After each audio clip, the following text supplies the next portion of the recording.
Heaven is to be rent asunder. Earth shall fall away. The game echoes the ultimate truth in the words of Luo Guangzhou. China's problems shall be solved only by blood and war as the pantheon of Chinese warriors take up arms amid the dust of chaos. The great Han Empire is torn apart, and the tyrant Dong Zhuo flees west. In the heat of instability, as the empire falls apart and is devoured by darkness, destiny awaits someone to reunite the warring states. The fate of the Three Kingdoms begins hence.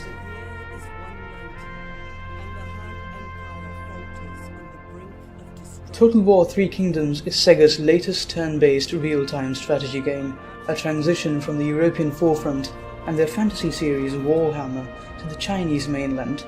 It is the brainchild of designer Leif Walter and writer Pete Stewart, who in an interview with PC Games N said, "You are making your own romance, or your own histories of the Three Kingdoms." In this review, I'll attempt to elaborate only on the romance game mode. Three Kingdoms opens during a period of internal turmoil in China.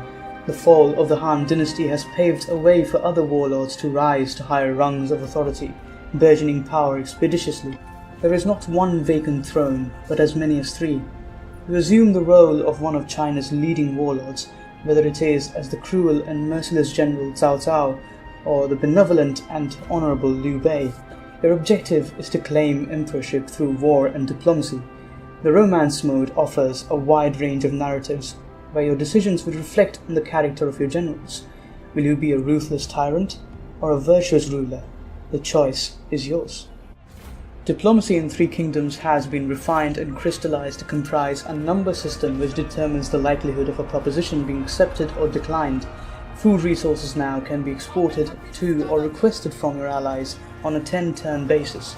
Money can be given or taken once, or on a 10-turn basis just like food resources.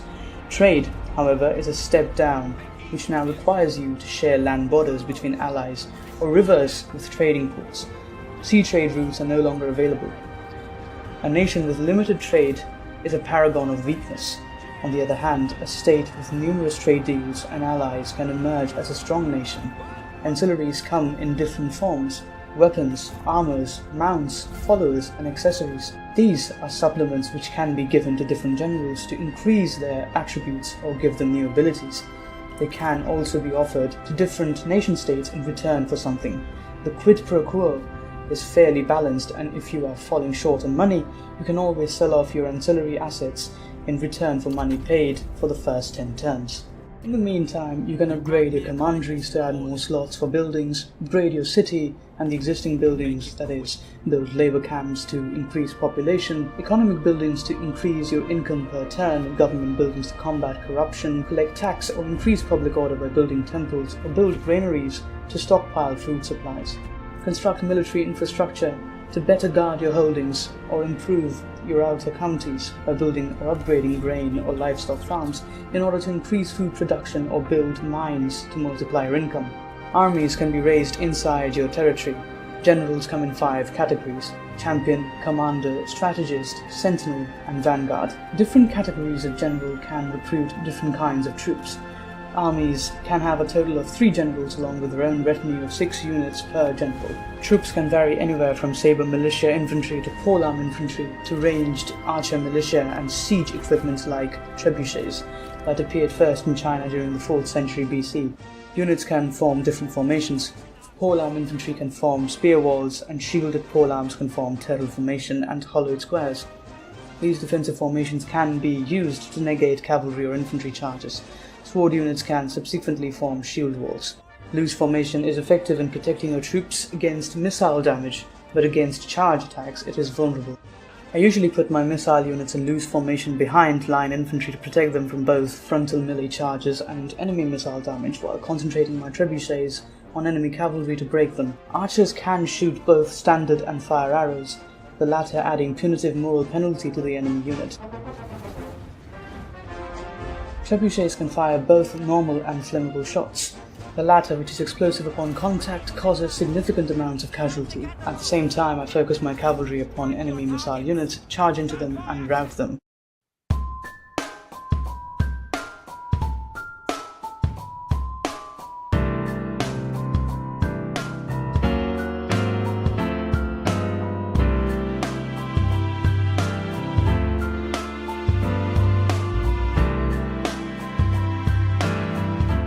In romance mode, general relations impact the game greatly.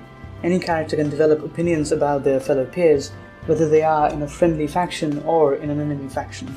The relationship is shaped by different in-game events where you have to make decisions that would mold the narrative in a way you want.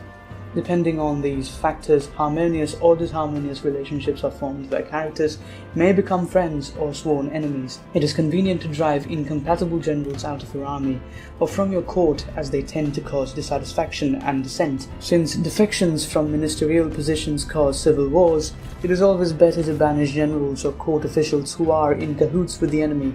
Executing them will make you ruthless and will lower your popularity among other generals and court officials, and may even add undesirable character traits. Subsequently, court officials can be appointed to ministerial positions. Administrators can be assigned to settlements to increase their efficiency and reduce corruption. Other positions of power include Prime Minister, Chancellor, Grand Excellency, etc., each with their own benefits depending on the incumbent official's ability. Other than this, the romance mode has a very unique addition to it. Generals do not have bodyguards anymore. Only in records mode they have bodyguards. Now they can engage in duels with other enemy generals. Depending on their category, rank, and experience, one may prove to be more effective against the other. Champions are excellent fighters and sentinels are even stronger. In contrast, strategists are weak and fallible in combat and are best reserved to be used only for their special abilities. Armies work more or less the same way as in other Total War games. In the world map mode, you can move your army by right-clicking on the area you want it to go.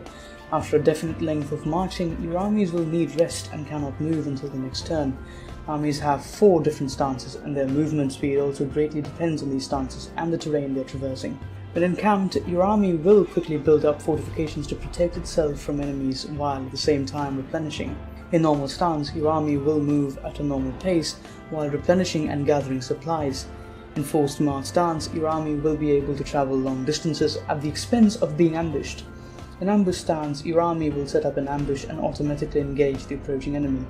Military supplies are essential to keep your army well fed. If you begin a journey into enemy territory without supplies, your army will suffer attrition when the bar reaches 0. Supplies automatically replenish in friendly or allied territory. It is somewhat disappointing that the developers have cut out the raiding stance that was an essential part of Total War Rome 2, used extensively to cut off enemy trade routes, adding the income into your own. Naval battles are absent, and its seriousness in Total War Three Kingdoms seems to have been underestimated greatly. Agent recruitment is no longer an option. In previous Total War games, you could recruit agents like spies, diplomats, religious leaders, and each one of them were important functionaries. In Empire Total War, I used gentlemen to increase the rate of research, missionaries to reduce religious unrest, and rakes to infiltrate, assassinate, or sabotage my enemies. But these opportunities do not come to pass in Sega's Total War Three Kingdoms. Instead, espionage now has a separate tab where you can assign one of your court officials, and depending on points they get, order them to perform several actions against your enemy. It just does not feel that interesting anymore. The view map option before beginning a battle is perhaps one feature alongside the improved diplomacy that is worthy of praise.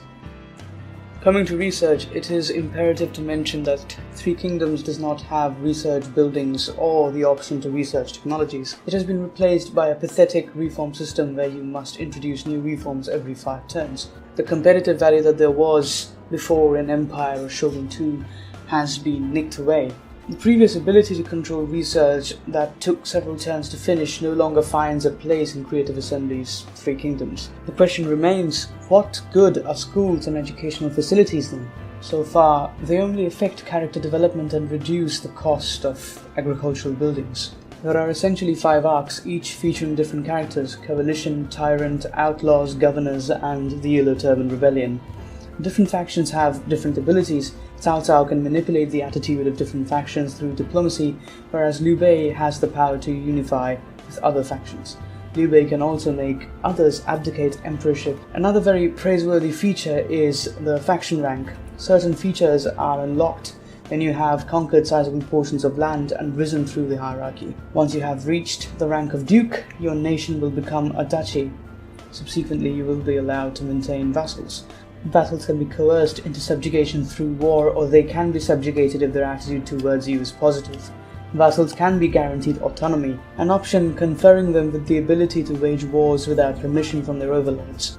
Vassals can also be annexed, and this is one of the easiest ways through which you can gain lots of territory. Say, you vassalize another duchy with huge reserves of territory. Annexing this nation, there will be no penalties whatsoever, and you will inherit and consume the entire nation for yourself, while also assuming control of their armies. If the area maintained by this duchy is big enough, you can instantly rise to emperorship, and other kingdoms, to invalidate your claim to the throne, will proclaim themselves as emperors too.